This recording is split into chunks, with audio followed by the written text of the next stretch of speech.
Hi guys, it's Jessica here again, and welcome to this edition of the Quotation Bank revision tutorials, designed to help you in preparation for your GCSE English Literature exams. In these videos we take key scenes and characters from the text and provide a great model for how to go about analysing them precisely and how to get the most out of them in an exam, as well as providing you with the framework for an excellent revision activity you can then do on your own. The Quotation Bank has guides for a variety of GCSE texts available on our website, Amazon or online, so go and have a look, as well as follow us on social media. And if you find this video useful, don't forget to give us a thumbs up and subscribe here on YouTube. Today we're looking at the close analysis of a brief extract from Stave 2, focusing on the depiction of Scrooge's schoolroom, and here's why. In recent years, some English Literature GCSE exam questions have asked you to focus on areas of a text that perhaps diverge from the main themes or characters.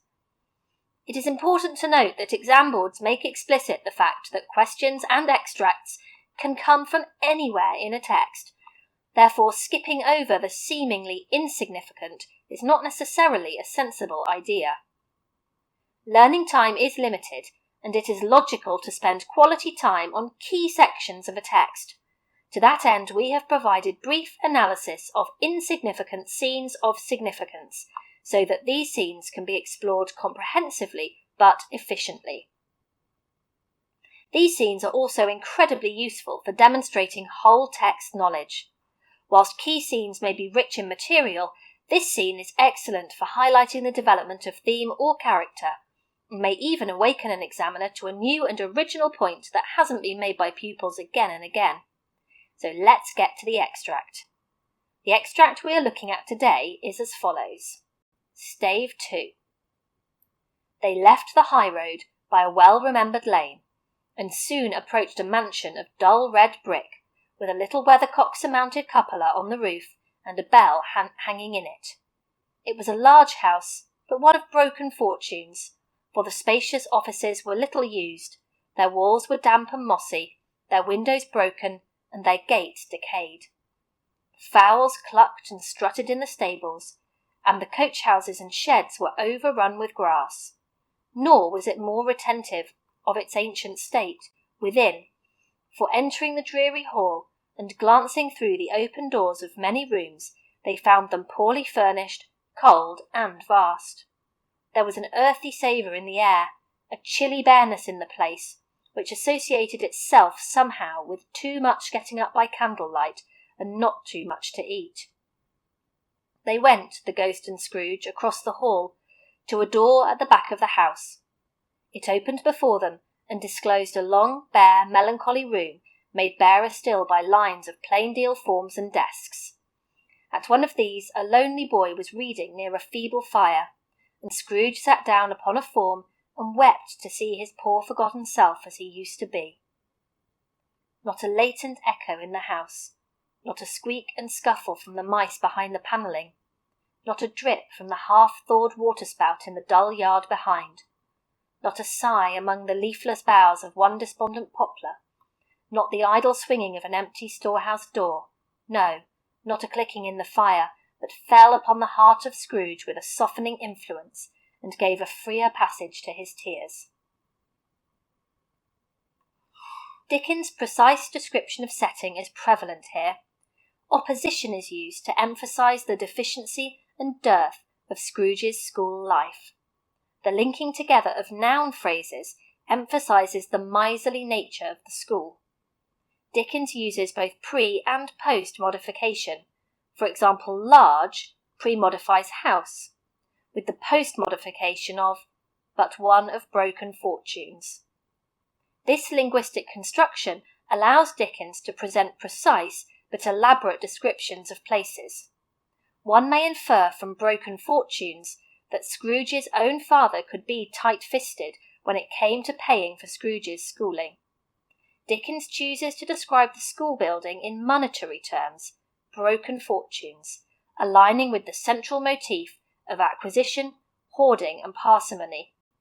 The building is neglected and symbolises the lack of investment in its pupils as well.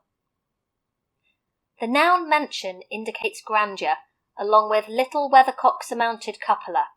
It may be an over-reading to consider the history of the weathercock, that the cockerel is a symbol of Christianity, Peter's denial of Jesus before the cock crows 3 times, and as the cockerel greets the dawn, the symbol of light triumphing over dark, in a story with 3 ghosts of Christmas and the final triumph of the redemption of Scrooge.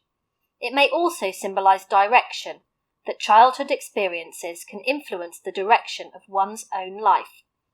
The weather vane indicates that the wind changes direction, as does Scrooge. The bell here links with the bells announcing Marley's disruptive entrance into the story in Stave 1. Whilst this may be tenuous, Dickens' detail is always part of the necessary fabric of his stories. The potential grandeur of a mansion is thwarted by nature. The weather brings wind and rain, all sources of destruction to human-made constructions. The windows are broken, the walls damp and mossy, and the gates decayed. Grass overruns the stables, and fowls move about the buildings. The outside of the school shows neglect, conveying a lack of care for the building, which alerts the reader to the potential lack of care for the pupils. Dickens moves the reader inside, which is as dispiriting as the outside. The inside is dreary, cold, and vast. This is not a physically or emotionally warm and nurturing establishment. The choice of earthy savour is interesting. The earthy savour signifies the intrusion of the cold earth into the building, the cold earth which an unredeemed Scrooge will meet, alone and unaccompanied, if he does not change his ways. This coldness extends to the lack of food for the young growing boys, the lack of parental warmth, particularly the motherly warmth we see in Mrs. Cratchit, leading to an emotionally stunted Scrooge, who rejects every affection. The poor forgotten self, as he used to be, becomes the poor forgotten corpse, stripped of his meagre possessions by Mrs. Dilber and others in the vision conjured by the ghost of Christmas yet to come. The mansion has a chilly bareness, and has a bare, melancholy room, made barer still by lines of plain deal forms and desks. The deliberate repetition of bare and its different forms emphasises the absence of any comfort in the physical environment. The fire is feeble, which links to the single coal allowed to Cratchit in his office cell in Stave 1. Scrooge's inner and outer coldness has its origins in his childhood, which the narrative device of the ghosts and their time-travelling reveals to the reader. The final paragraph of this extract reiterates the loneliness and isolation of the young Scrooge, left behind when his peers go home to the family celebration of Christmas. Dickens' style is typified by repetition. The use of not is no exception. The sequence of not subordinate clauses culminates in the boy Scrooge's tear of abject loneliness.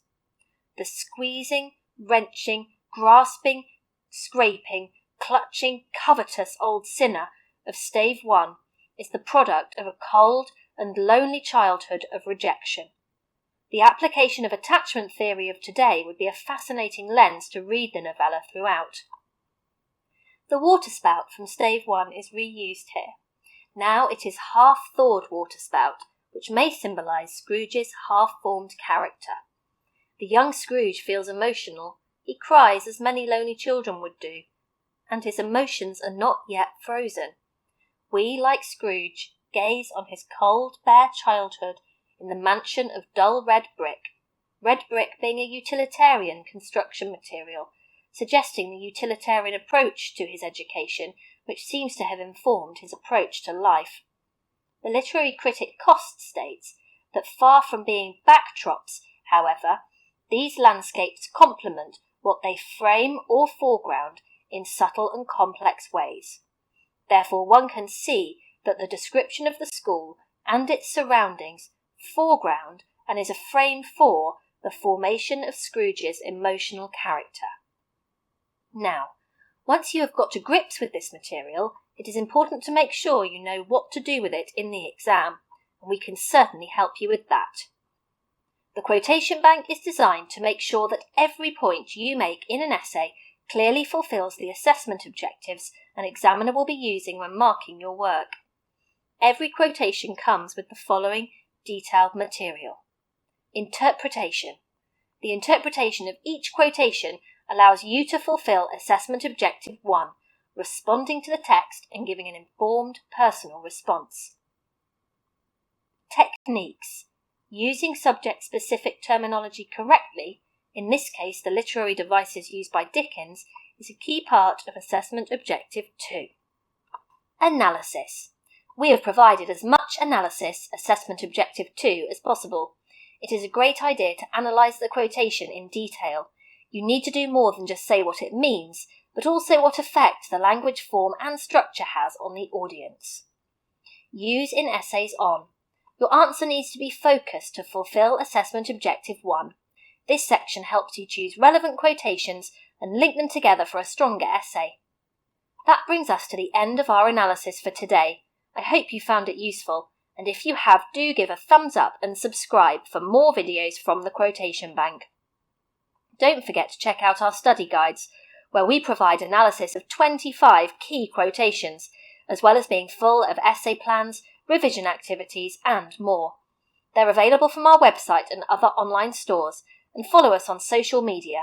Send us a quotation and we'll try to help you out with your analysis. Thanks for listening, and good luck with the exam.